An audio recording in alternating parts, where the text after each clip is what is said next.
మీ శత్రుత్వాన్ని మీకంటే ముందు ప్రకృతి పసిగడుతుంది. మీరిద్దరూ ఎదురైనప్పుడు పక్షులు మీ నుంచి దూరంగా ఎగిరిపోతాయి. ఎర్రగా మండుతున్న సూర్యుడు నల్లబడిపోతాడు. వాళ్ళు మనిషిలా కాదు, మండే అగ్నిగోళంలా కనబడతారు. ఇన్ని ఎఫెక్ట్స్ ఏమీ ఉండవులే గానీ, శత్రువు మన దరిదాపుల్లోకి వచ్చినప్పుడు మనకి అనీజీగా, ఏదో చికాకుగా అనిపిస్తూ ఉంటుంది. వాళ్ళు ఎప్పుడు పోతారా బాబా అనుకుంటాం. పైకి కాదండి, మన నుంచి దూరంగా అలా అనిపిస్తుందనమాట శత్రువులు మన దరిదాపుల్లోకి వచ్చినప్పుడు. అదే మిత్రులైతే వాళ్ళతో మాట్లాడినప్పుడల్లా ప్రశాంతంగా ఉండిద్ది. వాళ్ళు వెళ్ళిపోతే అదొక ఫీల్‌గా ఉండిద్ది. ఏదన్నా బాధ కలిగినప్పుడు వాళ్ళతో చెప్పుకోవాలి అనిపిస్తది. వాళ్ళే మన మిత్రులనమాట. మీరే ఆలోచించుకోండి, మీ శత్రువెవరో, మిత్రులెవరో. ఇదే ఈరోజు టాపికొచ్చి శత్రువులు, మిత్రులు ఎలా ఉన్నారో మీరే చెక్ చేసుకొని కామెంట్ పెట్టండి. ఫస్ట్‌లో డైలాగ్ చెప్పా కదా! నా శత్రువులు కూడా అలాగే ఉంటారండి. నేను కనపడితే వాళ్ళకి ఫేస్ నల్లగా అయిపోతది. నేను వాళ్ళ దరిదాపుల్లోకి వెళ్తే వాళ్ళే దూరంగా వెళ్ళిపోతారు. ఎందుకంటే నేను దగ్గరకొచ్చినప్పుడు వాళ్ళ ఒళ్ళు మండుతదనమాట.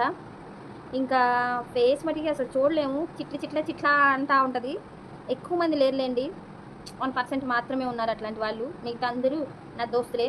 99% దోస్తులే అనమాట. కానీ లైకులు మటికి కొట్టరు. లైకులు కొట్టకపోతే ఊరుకోను చెప్తున్నా. కొంచెం కొంచెం ఇబ్బంది పెట్టినా కొంచెం సెట్ చేసుకొని ఫ్రెండ్‌షిప్ చేస్తాననమాట. 99% నాకు శత్రువులుండరు. 1% మాత్రమే ఉంటారనమాట. వాళ్ళు గూడా ఏందంటే, వాళ్ళని గూడా ఎట్లాగొట్లా సెట్ చేద్దామని చూస్తాను గానీ, వాళ్ళ జోలికి మనం వెళ్ళామనుకో, మన నెత్తినేస్తారు. ఏమన్నా అంటారు చూసావా? తట్ట కాల్చి నెత్తినేస్తారంటారు చూసావా? ఆ టైప్ వాళ్ళ జోలికి మటికి వెళ్ళను. ఎందుకంటే, వాళ్ళ జోలికి వెళ్తే మనకే అవమానాలు పడతాయి. అట్లాంటి వాళ్ళు మాత్రం దూరంగా ఉంచుతాను. మిగతా వాళ్ళందరినీ చిన్న చిన్నయైనా వదిలేస్తా, పట్టించుకోను. 100 తప్పులకిని క్షమిస్తాననమాట. 101 తప్పొచ్చిందా, ఇంక ఈ 100 తప్పులు తీసుకెళ్ళి ఆళ్ళ ఎదురేసేసి తిట్టేస్తాను. అది కొంచెం కోపం ఎక్కువ. ఎంత ఏమంటారు, పంచిదాన్నో అంత కోపమొస్తది. ఫ్రెండ్‌షిప్ చేస్తే మటికి ప్రాణం ఇవ్వలేనులే గానీ ఫ్రెండ్‌షిప్ చేస్తా. ఓకేనా?